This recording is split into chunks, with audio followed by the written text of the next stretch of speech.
Up two people, Saul and Barbara Kiwempindi, who are the dynamic duo, and I found that out through speaking to them. We had such a great conversation in Zambia, behind Horizon Properties, and they're a leading real estate company in Zambia. We talk about Zambian excellence, right? And we talk about it outside here, but this is Zambian excellence within Zambia.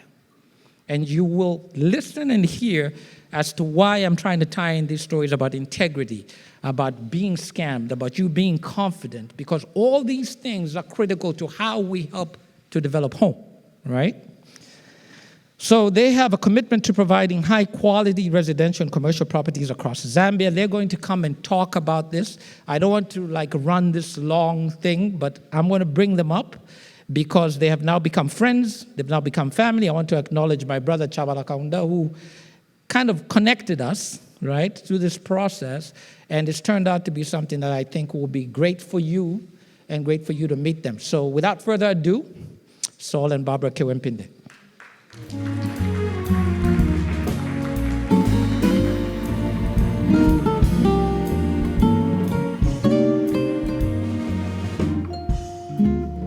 He's trying to let you know. You have to let him.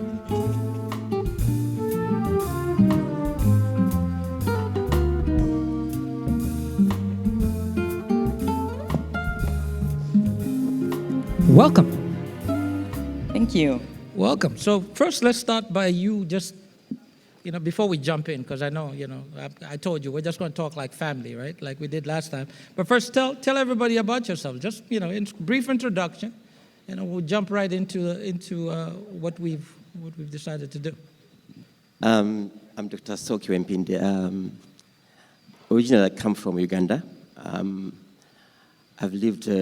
I came to Zambia after I graduated from Makerere University in 1990.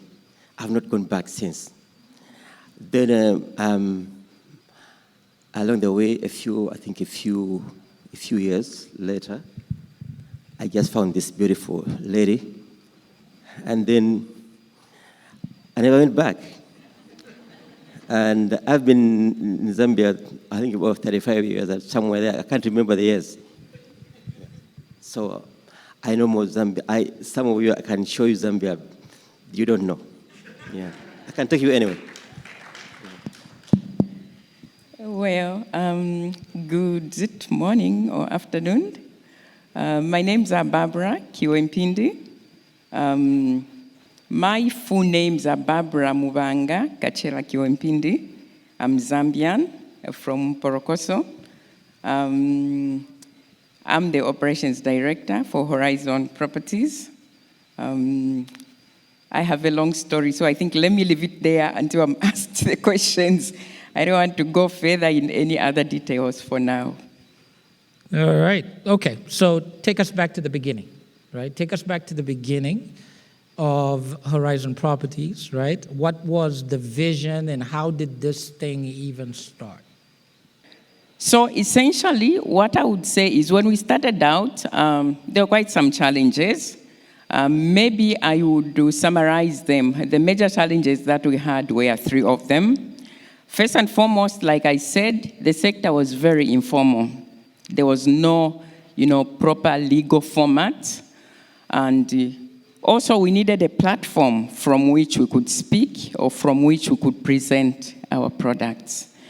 And we quickly realized that if we're going to get anywhere as a company, we needed to be quite meticulous in the way we did things. Yes, it was a two-man company, but we needed to have a plan. So having identified the challenges that were there, the sector was very informal. And then also we needed, visibility. And the sector also needed some bit of, legal format. So when we started out, what we did was we decided to attack those three fronts, formalize ourselves, meticulously. And I would say that there's something, it's a long story really, but I would try as much as I can to summarize it. So I think just about a year or 2 years in the business, we're just really like trying to lay ground. My husband, who is also the CEO, doctor, registered for an MBA course. And as he was doing that MBA, essentially what was happening was that he would come from learning and he would sit me down and kind of begin lecturing to me as well as to what we needed to do, to begin making progress. One of the biggest lessons that initially he brought out was that we needed to go big in marketing, okay? Because we needed visibility. And the other, thing that we resolved on was that we needed to find out whether there was any legislation that was available to control what we're doing, that is a state agency. And also, the other one was just, to be meticulous about the way we formalized ourselves. So we found out that actually there was a law that existed at that time, but the law was not active. It had not been commenced.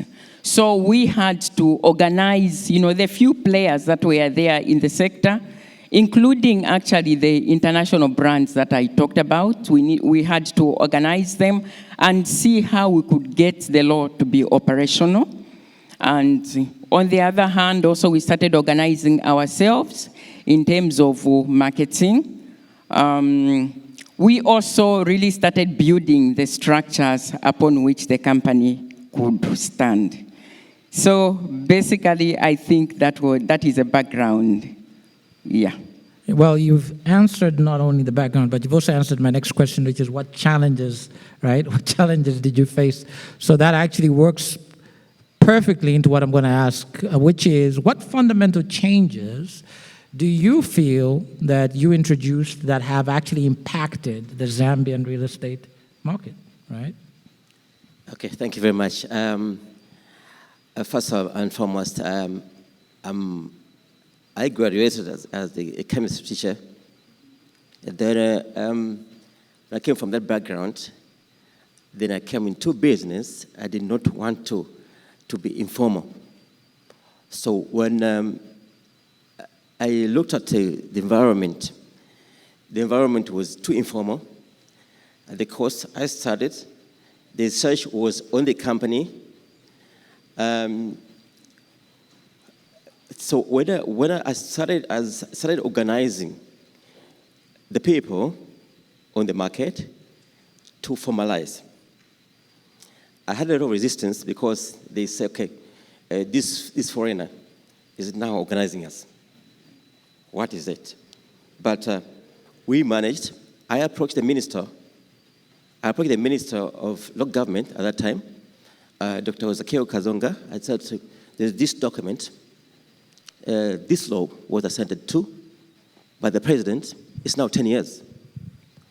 Why aren't you commencing this act? So the presentation I made, I think some people at the ministry were fired because the law was assented to by the president and the law never commenced.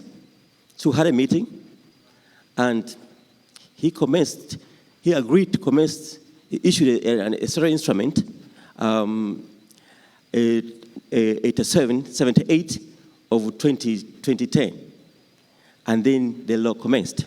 That was very fundamental. We moved estate agency from the street to where it belonged. So it was very fundamental, and that's the beginning. That was the beginning of recognizing estate agency as law, because estate agency in Zambia by then was not known at law, and it was very difficult to transact because most of the transactions were being handled by lawyers. A lawyer will never attend to you when you are known at law. Excellent. That was very fundamental in the real estate sector. It's not a small thing. I mean, that is like a huge, we're talking about, one of the things I think that many of us kind of complain about is that you can't get a lot of things done in Zambia, unless the government kind of makes a move. And so being able to realize and recognize and operate from a place of understanding that you have to try and engage people to create a formal process that facilitates the life, actually a livelihood for everybody else, right? So kudos to you. I think it's important. That deserves a hand, actually, to me. I think that that's an important thing. Because again, it is something. So I was going to ask you what motivated you to challenge the status quo, but you've answered that one. So the next one I have is, every successful business kind of has these pivotal moments, okay? So what do you think has been critical to the growth of your organization, especially in Zambia, right? In that Zambian market, what are the critical factors that have helped you grow? Because from what I saw and what I know, you're not a small organization, right? So what were those critical factors? Okay, for me, my response to that is what has helped us, really grow is, I think, the preparation. Yeah, I think the preparation was there. When we started out, as I said, it was a two-man, company. And essentially, the challenge was huge. When you are starting out, you are just the two of you, and you intend to succeed. You must put in the work. I think we did put in the work. We were quite focused. I was taking a lot of lessons, like I said, from the MBA course. It was, practically from school. A doctor would sit me down and begin lecturing to me. I remember some of those lectures up to today. I remember one of the things he would tell me over and over was, Barbara, if you want to be big on this market, if you want us to grow, you've got to stop behaving timid. You have to behave big. And sometimes I would like, this guy, why does he always say this? I look around, this is a two-man, company. And he was really talking big. And I was like, anyway, let me just, focus on working. And I would focus on working. We started doing the branding thing when we were still quite small. We put ourselves together, branded. And we got to a point whereby, the issue of capital, because what I didn't talk about was that we started out with nothing. We did not have any money set aside to put in the business. What we had was just the passion. No matter what, you can start out to have the passion and do. There's a time when you just realize that you need capital. And that time came because we're moving quite right, but the pace was too slow. And it was clear that we may not go very far. The only thing we had between us was a family house, okay, where all our children were raised. Our children were born there. By then, the children were young, really, and grown up there, and the house was close to our hearts. We knew what we needed to do. We needed to sell the house. No one had the courage to tell the other that, look, we have to sell the house. We're just looking at each other. And then one day, I just told him, I said, you know what? We both know what we need to do. And he said, yes, we do.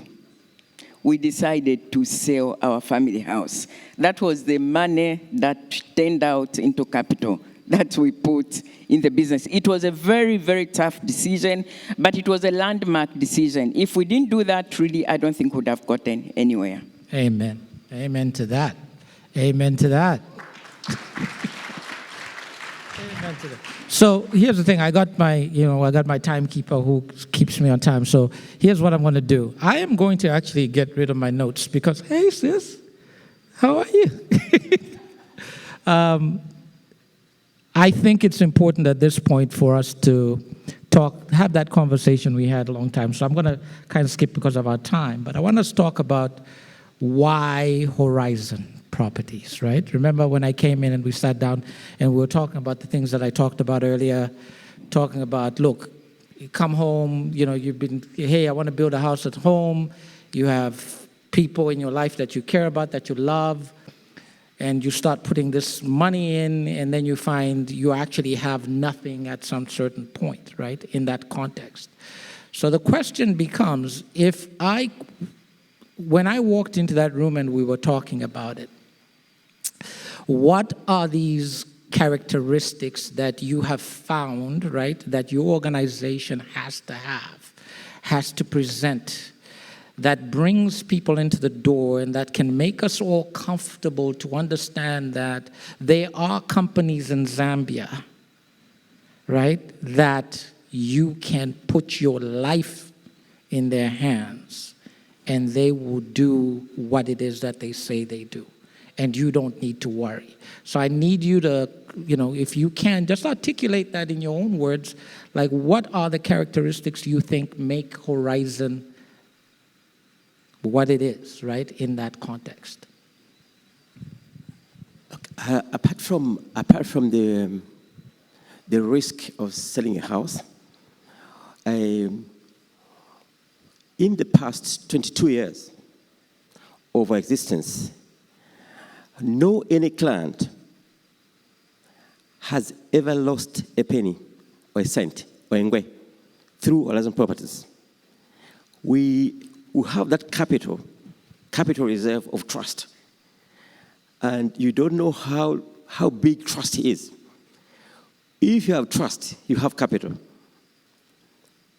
So this trust is earned. You can't just find someone and trust that person. No, trust must be earned. We have earned trust in the past 22 years. Secondly, we bring this experience with us of 22 years. We bring the experience in estate agency. As I would say, I don't want to drum our trumpets, but I think we have the international names, brands. Yes, they're just brands. We know them, they're brands, but they're not close to what we are as a Zambian company. We bring the experience in construction. We diversify the company because of, if you generate resources, you have to look at other avenues within your line of related kind of business. So we have, since 2008, we entered the construction sector. We are in category B, 2B, 2R, and 2C. The first category rating in Zambia starts from 1. 1 is the topmost, B the second in grading in terms of in the law, national construction for construction grading. So we bring this experience. We bring the experience of options. You are not connected to a particular project. So all this kind of experience we bring to the market is invaluable. It's invaluable. And we have attracted now other partners from the financial sector to work with us. So we have all this experience and the trust where when you come to us, I think you can go and have a peace of mind. We have also experienced a number of, we receive calls from US, UK.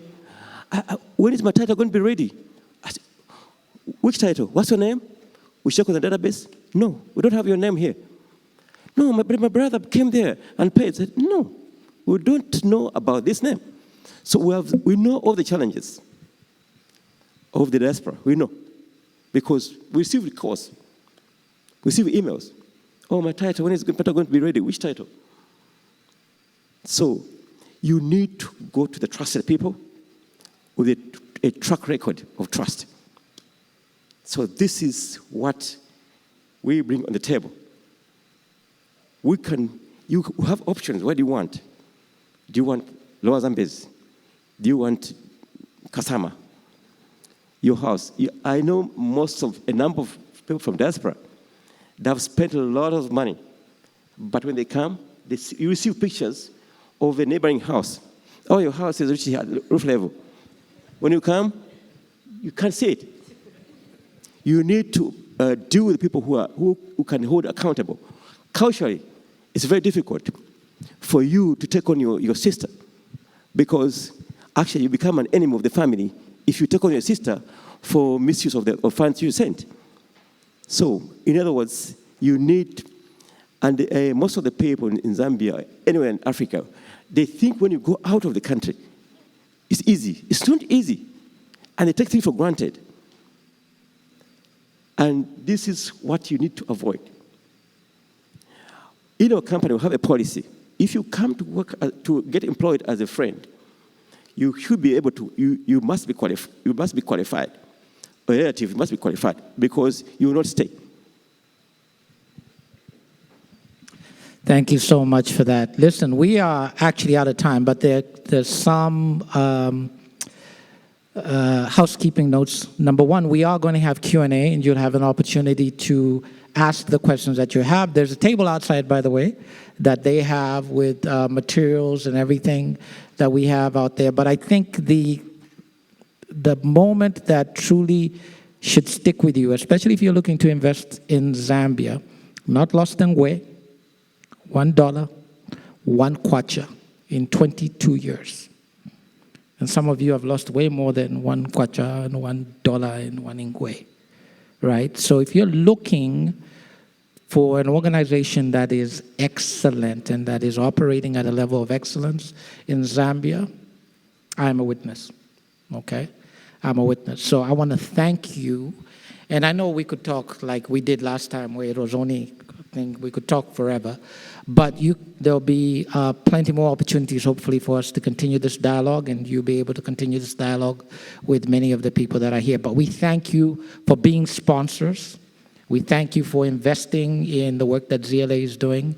And we look forward to just spending time with you this weekend and, you educating us a little bit more on how we ourselves can build wealth, right? And be comfortable with what it is we're trying to do to build Zambia. Big hand for the Kiwempindis.